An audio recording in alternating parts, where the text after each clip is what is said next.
Hello, friends and neighbors. Welcome to the Sunny Side of Life Bible in a Year experience.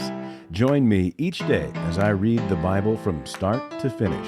I'm reading from the Life Application Study Bible, New Living Translation, published by Tyndale House Publishers.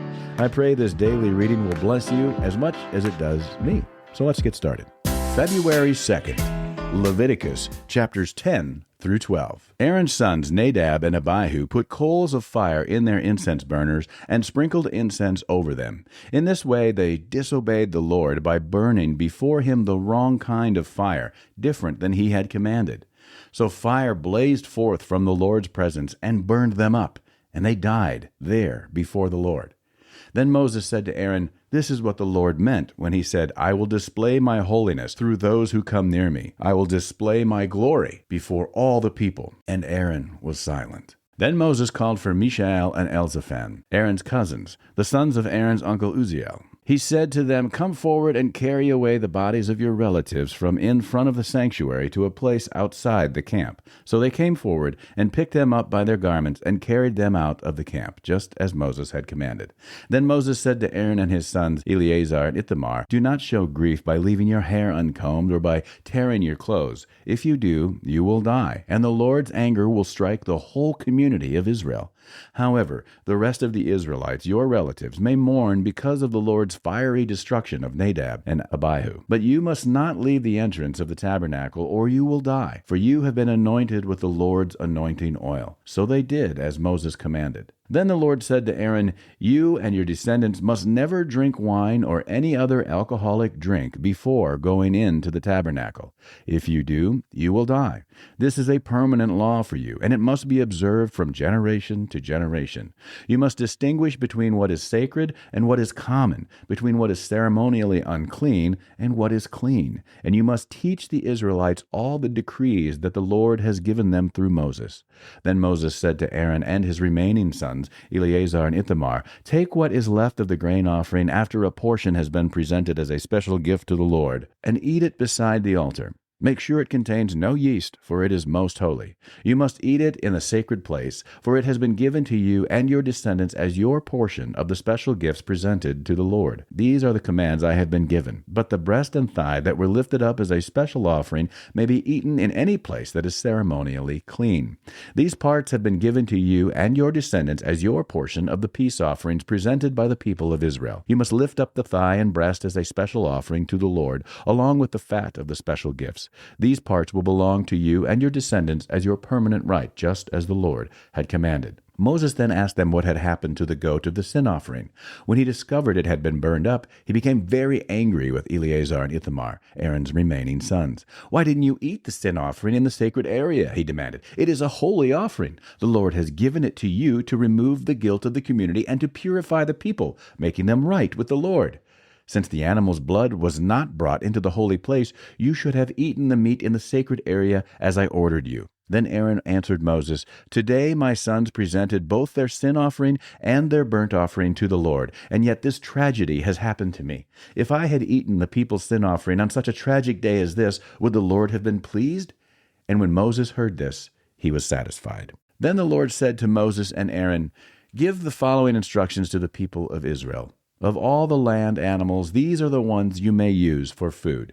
You may eat any animal that has completely split hooves and choose the cud. You may not, however, eat the following animals that have split hooves or that chew the cud, but not both. The camel chews the cud, but does not have split hooves, so it is ceremonially unclean for you. The hyrax chews the cud, but does not have split hooves, so it is unclean. The hare chews the cud, but does not have split hooves, so it is unclean. The pig has evenly split hooves, but does not chew the cud, so it is unclean. You may not eat the meat of these animals or even touch their carcasses. They are ceremonially unclean for you.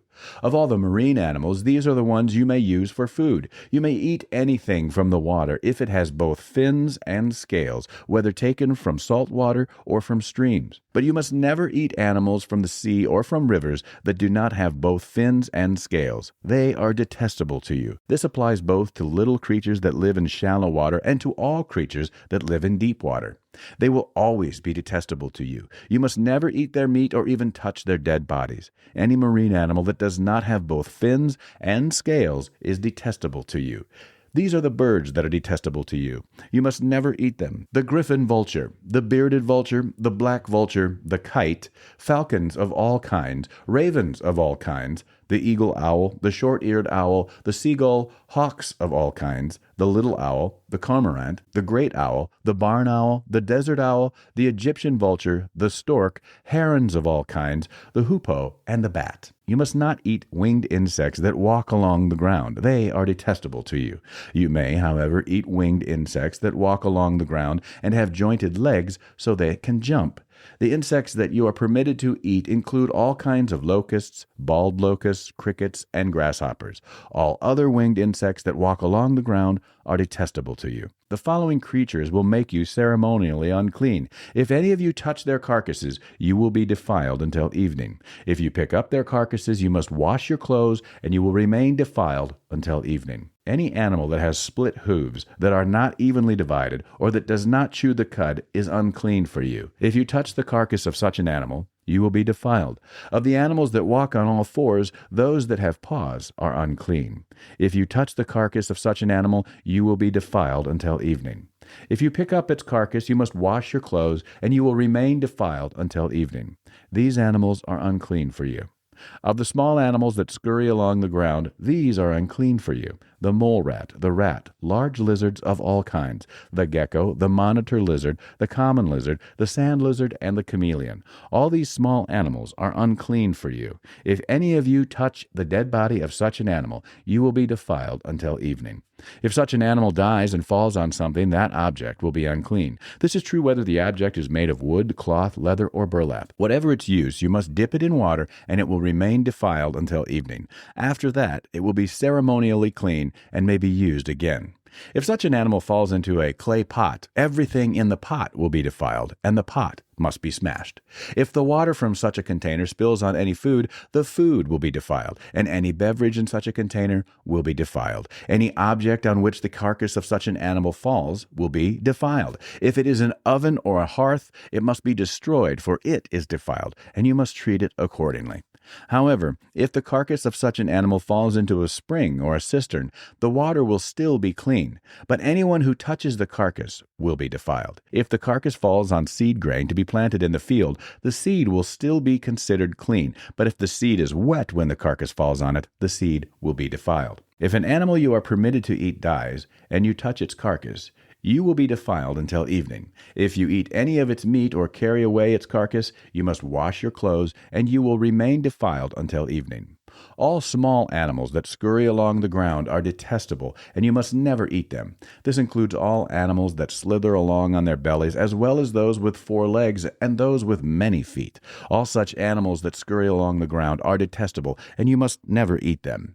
Do not defile yourselves by touching them. You must not make yourselves ceremonially unclean because of them. For I am the Lord your God. You must consecrate yourselves and be holy, because I am holy. So do not defile yourselves with any of these small animals that scurry along the ground. For I, the Lord, am the one who brought you up from the land of Egypt, that I might be your God. Therefore you must be holy, because I am holy.